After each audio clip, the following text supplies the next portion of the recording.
हम सभी जानते हैं कि योग is a way of life. योग एक जीवन शैली है, योग एक माध्यम है। ऐसे कहते हैं कि समत्वम योग उच्यते, समं काया शिरो ग्रीवाः। योग एक ऐसी जीवन पद्धति है जो मनुष्य का स्वभाव, मनुष्य का विचार एवं मनुष्य के आचार आहार विचार को बदलाव करता है तथा एक आइडियल पर्सनालिटी निर्माण करता है। योग ऐसे कहते हैं कि योग इज अ साइकोसोमेट्रिक प्रोसेस। योग एक मनोकायिक ऐसी प्रक्रिया है जो शरीर से और मन से एक अच्छा विचार और एक अच्छी आत्मिक उन्नति के लिए ले जा सकता है, और योग ही योग को आगे की ओर बढ़ाता है।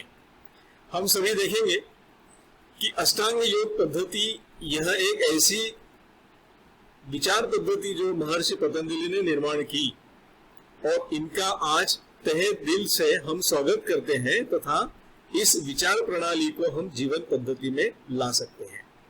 इस अष्टांग योग पद्धति में हम देखेंगे पहले यम है। यम एक पहला स्टेज है, पहली स्टेप है जिससे कि द्वारा हम योग में प्रवीण हो सकते हैं। इसमें पहला अंग होता है जिसे हम अहिंसा कहते हैं, दैट इज नॉन वायलेंस। ऐसा कहते हैं कि अहिंसा परमो धर्मः। अहिंसा एक किसी की हिंसा शरीर मन और बुद्धि से भी नहीं करना, that is called body mind and intellectual.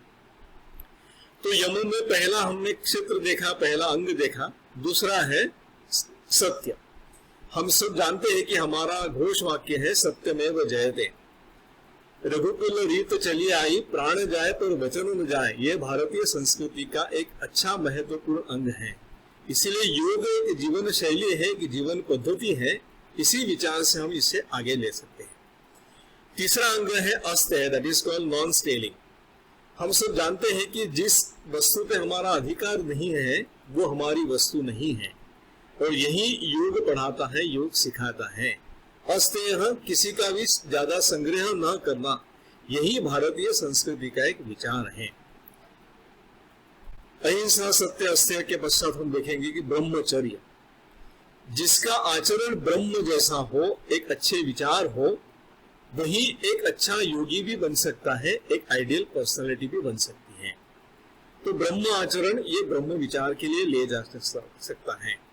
इसके बाद हम देखेंगे अपरिग्रह, कि जिसका संग्रह ज्यादा नहीं करना। जितना है उतने में ही हमारा जीवन संतोष रखना है, समाधान रखना है। इसीलिए ऐसे कहते हैं कि समाधान सौख्याय नियोगत्वाय जीवने। जो समाधान और संतोषी रहेगा वही एक अच्छा कार्य कर सकता है।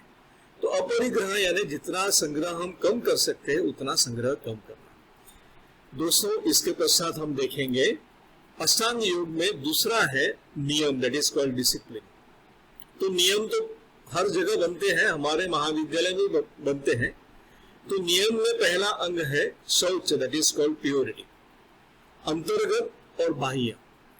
तो बाह्य अंगों से तो हम अच्छा प्योर होते हैं, पर अंतर्गत भी प्योरिटी हमारी होना चाहिए, जिसे शौच कहते हैं। तो योग शास्त्र में नेति, धोती, बस्ती, त्राटक, कपालभाति और नौली ऐसे षटकर्म है, 6 क्रिया है जिससे हम अंतर्गत शुद्धता हो सकते हैं। इसके बाद हम देखेंगे संतोष। मैंने जैसा कहा कि समाधानी व्यक्ति ही संतोष रह सकता है। तो जैसा जैसा हमारा जीवन में संतोष का प्रमाण बढ़ेगा, एक अच्छी जीवन शैली हमारे जीवन में आ सकती है। यही योग की विशेषता है।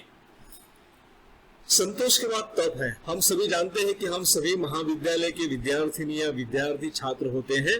तो हमारा पहला तप है हमारा अभ्यास, हमारी पढ़ाई होती है। तो जीवन में जितना हम तप करेंगे उतना हमारा जीवन अच्छा हो सकता है। इसके पश्चात है स्वाध्याय, that is called self study. योग शास्त्र ऐसा कहता है कि स्व अभ्यास होना चाहिए। कोई कितना भी बड़ा व्यक्ति हो, कितना भी हो, पर स्वयं अभ्यास करना चाहिए। यही योग शास्त्र की, योग जीवन की एक प्रणाली है, दैट इज कॉल्ड स्वाध्याय। और अंतिम नियम में अंग है जिसको हम ईश्वर प्रणिधान कहते हैं। तो हम जो कुछ कार्य करते हैं वो ईश्वरार्पण भूमिका से समर्पण, एक त्याग की वृत्ति होना चाहिए। यही विशेषता इस ईश्वर प्रणिधान में है। इसके पश्चात हम तीसरा हमारा एक स्टेप देखते हैं, दैट इज कॉल्ड आसन। और योग में ऐसा है कि आसन यही एक योग की जीवन प्रणाली है, यह एक मिसकंसेप्शन हमारे जीवन में है। ठीक है, तो सुपाइन, प्रोन, सिटिंग और स्टैंडिंग इस प्रकार के आसन की विधियां होती हैं और इस विधिया के कुछ आसन के पोस्टर हमने आपके सामने बताए हैं। पहला उत्तान आसन है जो सुपाइन पोजीशन में है। इसमें फिर विपरीत करनी है, सर्वांगासन है, हलासन है, कर्मपीड़न आसन है, चक्रासन है, काफी आसन हो सकते हैं। दूसरी अवस्था हमारा हम आसन में देखते हैं जिसे हम प्रोन पोजीशन कहते हैं, पेट के बल में। इसमें हमने आप सभी को बताया है कि जैसे एक धनुरासन होता है, that is called bro posture. तीसरी आसन की विधि है पद्मासन। ये बैठक स्थिति में है, सिटिंग पोस्चर में आते हैं, इसमें भी काफी आसन देखेंगे। चौथी और अंतिम अवस्था है जो स्टैंडिंग पोजीशन के आसन की विधि है, जिसमें हमने गरुड़ासन आसन की विधि बताई है। तो ऐसे 4 जीवन की पद्धतियां हैं, 4 जीवन है, इसमें 4 प्रकार के आसन की विधियां हैं। तो अष्टांग योग के अंतर्गत इसके बाद हम देखेंगे प्राणायाम। यह रेस्पिरेटरी सिस्टम से है, इसमें एक 8 प्रकार के प्राणायाम की विधियां हैं। पहला है सूर्य भेदन प्राणायाम, उसके बाद उज्जाई जो हमारे थ्रोट में इंफेक्शन दूर करता है और थायराइड ग्लैंड्स की कार्यक्षमता बढ़ाता है। शीतली शरीर और मन को शीतल बनाता है। सितकारी हमारे थ्रोट से रिलेटेड, हमारे टीथ से रिलेटेड प्राणायाम की क्रिया है। बाद में भस्त्रिका प्राणायाम जो हम टीवी पे या और कहीं देखते हैं। भ्रामरी प्राणायाम, यह भी एक अच्छा प्राणायाम शरीर और मन की एकाग्रता बढ़ाने के लिए है।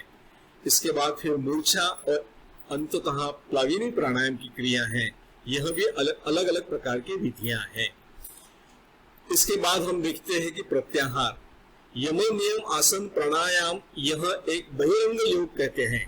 इसमें हम अगर प्रवीण होते हैं तो धारणा, ध्यान और समाधि के लिए हम प्रत्याहार में एक अच्छा काम कर सकते हैं, एक अच्छा कार्यक्षेत्र हमारा बनता है।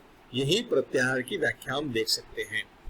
इसके बाद हम देखेंगे प्रत्याहार के बाद धारणा, रिटेंशन और ब्रेथ जिसको कहते हैं, जिसको कंसंट्रेशन कहते हैं। और यही धारणा फिर यम नियम आसन प्राणायाम के पश्चात हम सब कर सकते हैं। नेक्स्ट है ध्यान की प्रक्रिया। ध्यान में हम देखते हैं कि पदस्थ ध्यान, मान लो जिसका हम किसी अच्छे व्यक्ति का या हमारा जिसमें विश्वास है, इनका केवल पैर ही देखना है, दैट इज कॉल्ड पदस्थ ध्यान कहते हैं। इसके बाद है उनका केवल रूप देखना है, दैट इज कॉल्ड रूपस्थ ध्यान। एवं पिंडस्थ ध्यान, उनका पूरा शरीर का अवलोकन करना, इसे हम पिंडस्थ ध्यान कहेंगे। और अंतिमतः है रूपातीत, पद भी नहीं है, रूप भी नहीं है, पिंड भी नहीं है, रूपातीत ध्यान की अवस्था है। और अंततः वहां हम देखेंगे समाधि, तो यहाँ हमारी समाधि अवस्था होती है। इस योग शास्त्र में अंतिम अवस्था ये समाधि की है। तो इस प्रकार हम अगर देखते हैं तो शरीर मन को एक अच्छा विचार देने के लिए योग एक जीवन पद्धति है और योग is a way of life कहते हैं। यही योग जीवन पद्धति हमारे जीवन में हो, इस प्रकार की भाव हम सब देखते हैं।